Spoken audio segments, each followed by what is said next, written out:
ఇప్పుడు క్యాన్సర్ వచ్చిన తర్వాత బ్రెస్ట్‌నే రిమూవ్ చేస్తారు. పాపం వాళ్ళు ఇంకా చాలా కాన్ఫిడెంట్ లోగా ఉంటుంది. సో, వాళ్ళు నార్మల్‌గా ఉండాలి అంటే మీ దగ్గర ఎటువంటి సర్జరీ అవైలబుల్‌లో ఉంది మ్యామ్? పోస్ట్ క్యాన్సర్ మాస్టెక్టమీ అయిన పేషెంట్స్కి బ్రెస్ట్ రీకన్స్ట్రక్షన్ అన్నది చాలా నార్మల్గా చేసే అవును. ప్రొసీజరే. అండ్ ఒక్కటి అర్జ్ చేద్దాం ఏంటంటే, క్యాన్సర్తో బ్రెస్ట్ తీసేసే వాళ్ళందరికీ ఆప్షన్ ఉంటుంది అన్నది చెప్పాలి. యెస్. వాళ్ళకి అవేర్నెస్ రావాలి. ఎందుకంటే బ్రెస్ట్ రిమూవల్ అన్నది సైకలాజికల్గా చాలా ఇంపాక్ట్ పడిపోద్ది చాలా ఉమెన్లో. And it's very special thing that a women has. And దాంతో ఒక మంచి రిలేషన్, అంటే చాలా మంచి ఫీల్ ఉంటుంది. అది మనం పోతుంది అన్న డిప్రెషన్ వాళ్ళకి చాలా, అసలే క్యాన్సర్ అన్న ఫీలింగ్తో అవును. ఒకలాంటి సైకలాజికల్ ఇంపాక్ట్ ఉంటుంది. దాంతోపాటు ఈ ప్రెషస్ థింగ్ మీద డిఫరెంట్ వాళ్ళు ఇంపాక్ట్ ఉంటుంది. ప్రతిరోజు చాలా బాధపడతారు చూసినప్పుడల్లా. బీయింగ్ అ ఉమెన్ మనం ఇంకా ఎక్కువ రిలేట్ చేయొచ్చు Yes. దానికి. సో అలాంటి వాళ్ళల్లో బ్రెస్ట్ రికన్స్ట్రక్షన్ ఈజ్ పాసిబుల్ అని చెప్పాలి.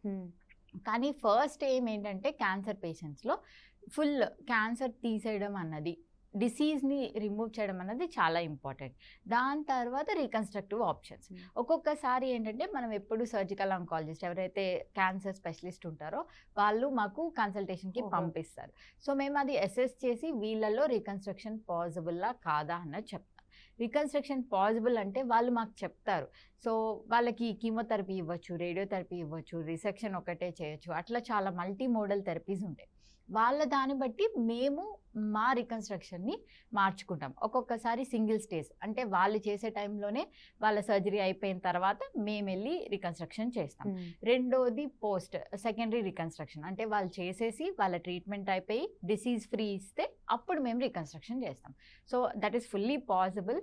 ఏదో చాలా రేర్ కేసెస్లో చేయలేకపోవచ్చు. బట్ ఇప్పుడున్న అడ్వాన్సెస్తో లోకల్ ఇంప్లాంట్స్ దగ్గర నుంచి, లోకల్ ఫ్లాప్స్ దగ్గర నుంచి ఫ్రీ ఫ్లాప్స్ కూడా చేస్తాం. అబ్డామిన్ నుంచి కూడా తీసుకొని చిన్న చిన్న వెజల్స్ని జోడించి చేస్తాం. సో ఇట్లాంటి చాలా అడ్వాన్స్డ్ సర్జరీస్ రీకన్స్ట్రక్షన్ కోసం వచ్చాయి. సో ఎవరు భయపడిన అవసరం లేదు. వాళ్ళు సర్జరీ అయిపోయిన తర్వాత ముందు ఒక్కసారి ప్లాస్టిక్ సర్జరీని కన్సల్ట్ చేస్తే దాని ప్రకారం షెడ్యూల్ చేసుకొని చేయొచ్చు. అసలు ఇప్పుడు వీళ్ళు ఎప్పుడు అప్రోచ్ అవ్వాలంటే కీమోథెరపీ రకరకాల థెరపీస్ ఉంటాయి కదా ఆల్రెడీ.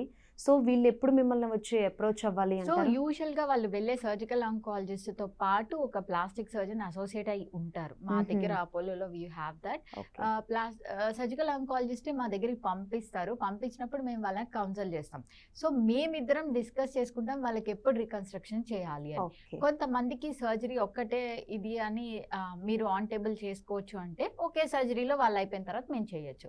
ఒక్కొక్కసారి వీళ్ళకి పోస్ట్ సర్జరీ కూడా కొన్ని చేయాల్సి వస్తూ ఉంటుంది. అంటే ఏదో రేడియేషన్ అవ్వచ్చు, కీమో అవ్వచ్చు, ఆర్ డిసీజ్ ఫ్రీ కోసం. అది ఇంపార్టెంట్. ఎప్పుడు అది అయిపోయిన తర్వాత సెకండరీగా చేసుకోండి అని చెప్తారు. సో అట్లాంటి వాటిల్లో కూడా చేస్తాం.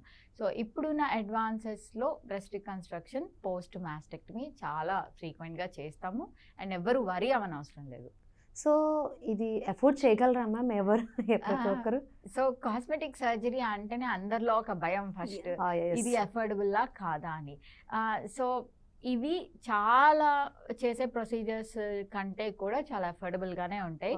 ఇవేమి క్రోర్స్లో ఉండవు. అండ్ అఫోర్డబిలిటీ ఇష్యూస్ దీనికి రావు. కొంచెం కాస్ట్లీ ఉంటాయేమో కొన్ని ప్రొసీజర్స్. అవి బేసికల్గా ఇట్లాంటివన్నీ అంటే బ్రెస్ట్కి చేసే ప్రొసీజర్స్ కానీ, టమ్మీ టక్స్ కానీ, మామీ మేకర్స్ కానీ ఆల్ సెక్టర్స్ ఆఫ్ పీపుల్ చేయించుకోవచ్చు. They are affordable. ఇప్పుడు ఫర్ సపోజ్ ఒక బోర్డ్ సర్టిఫైడ్ ప్లాస్టిక్ సర్జరీ దగ్గరికి వెళ్తే ఆ సర్జన్ ఒకటి కోచ్ చేస్తారు. ఆర్ ఇద్దరు ముగ్గురు అలాంటి సర్జన్స్ని మనం చూస్ చేసుకొని ఎవరితో అయితే కంఫర్ట్ ఉంటుందో అండ్ దెన్ ప్రైస్ డిసైడ్ అయితే పర్వాలేదు. ఒక్కొక్కసారి వీళ్ళు ఏం చేస్తారంటే ఎవరు తక్కువ చేస్తున్నారో వాళ్ళ దగ్గరికి వెళ్ళిపోతాం. అది ఒక్క యాటిట్యూడ్ మాత్రం తప్పు.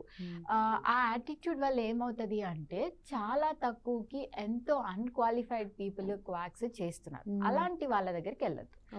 ఏ క్వాలిఫైడ్ సర్జన్ దగ్గర కన్నా వెళ్తే ఒకటి రిజల్ట్స్ బాగుంటాయి, రెండు కాంప్లికేషన్స్ తగ్గుతాయి. అందరి దగ్గర పోతాయి అని కాదు. And then most important thing ఏంటంటే కాంప్లికేషన్స్ వచ్చినా దాన్ని ట్రీట్ చేయగలిగే క్యాపబిలిటీ ఉంటుంది. అదే మనకి అన్క్వాలిఫైడ్ పర్సన్ దగ్గరికి వెళ్ళినప్పుడు ఎప్పుడైతే సర్జరీస్ బాగా అయిపోతాయో ఓకే, అవ్వని పరంలో ఏమైనా సైడ్ ఎఫెక్ట్స్ వస్తే దాన్ని ట్రీట్ చేయడం కష్టం. ఇప్పుడు కీమోథెరపీ వల్లే ఎన్నో కాంప్లికేషన్స్ వస్తాయి. వాళ్ళకి హెయిర్ లాస్ అవుతుంది. రకరకాలుగా వాళ్ళు ఆల్రెడీ ప్రాబ్లమ్స్ ఫేస్ చేస్తూనే ఉంటారు. ఎట్ ద సేమ్ టైం ఇప్పుడు ప్లాస్టిక్ సర్జరీ చేశారనుకోండి, ఏమైనా మళ్ళీ ఇవి ఎక్స్ట్రా ఏమైనా యాడ్ అయ్యే ఛాన్సెస్ ఉన్నాయి. ఎందుకంటే రకరకాల భయాలు ఉంటాయి. ఆ టైంలో ఏ స్టెప్ వేయాలన్నా భయపడుతూనే ఉంటారు. సో ఈ సర్జరీస్ వల్ల ఇంకేమైనా ఎక్స్ట్రా ప్రాబ్లమ్స్ లేకపోతే ఇంకా ఎక్స్ట్రా రెస్ట్ కేర్ ఇంకేమైనా ఉంటుందా?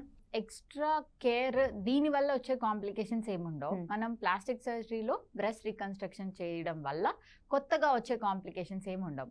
హెయిర్ ఫాల్ కానీ అట్లా కీమో రేడియోకి వచ్చే సైడ్ ఎఫెక్ట్స్ దీనివల్ల ఏమీ యాడ్ ఆన్ అవ్వవు. బట్ ఎప్పుడు చేయాలి అన్నది మాత్రమే మనం సర్జికల్ ఆంకాలజిస్ట్తో కలిసి డిసైడ్ చేయాలి. దీనివల్ల స్పెసిఫిక్గా వచ్చే సైడ్ ఎఫెక్ట్స్ లేవు అండ్ రికవరీ కూడా ప్రెటీ గుడ్. వాళ్ళ సర్జరీతో పాటు రికవర్ అవుతారు and results are also good.